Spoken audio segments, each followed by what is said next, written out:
ஹalleluya. இன்றைய நாளுக்கான கர்த்தருடைய வார்த்தை, கதவுகள் பூட்டப்பட்டிருந்தது. அப்பொழுது இயேசு வந்து நடுவே நின்று உங்களுக்கு சமாதானம் என்றார்.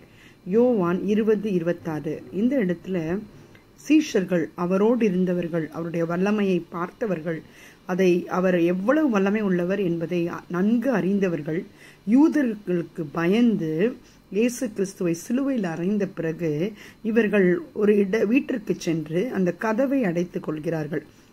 யூதர்களுக்கு பயந்தது நிமித்தம் அவர்கள் என்ன பண்ணுகிறார்கள், அந்த இடத்துல பூட்டப்பட்டிருந்த கதவுகள் உள் இருக்கும்போது அந்த இடத்துல இயேசு காட்சியளித்து அவர்களுக்கு சொல்லுகின்றார், உங்களுக்கு சமாதானம்.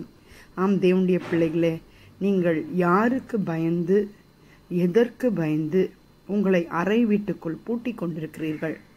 இன்று உங்களை பார்க்கின்ற இயேசு கிறிஸ்து, உங்களை சந்திக்க விரும்புகின்ற இயேசு கிறிஸ்து உங்களுக்கு சமாதானத்தை கொடுக்கின்றார்.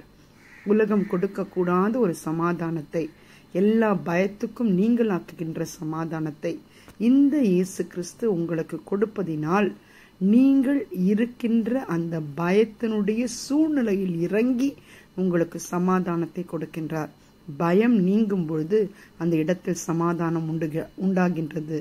ஆம் தேவனுடைய பிள்ளைகளே, பயம் நீங்குகின்ற சமாதானத்தை கர்த்தர் இந்த வேளையில் உங்களுக்கு கொடுக்கும்படியாக இயேசுவின் நாமத்தினாலே உங்களை வாழ்த்தி ஆசீர்வதிக்கிறேன். ஹalleluya. God bless you.